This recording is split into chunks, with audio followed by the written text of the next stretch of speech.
Selamünaleyküm arkadaşlar. Küçük kızımı atölyeye sokmaya başladım. 6 yaşında.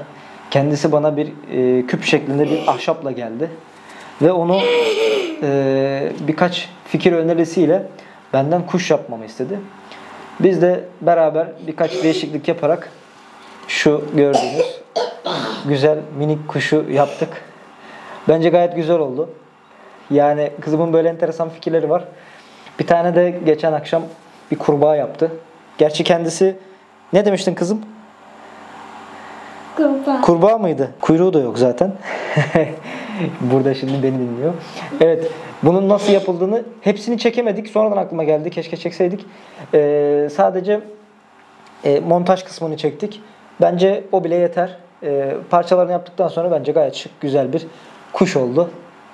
Ahşaptan kuş. Şöyle göstermiş olalım.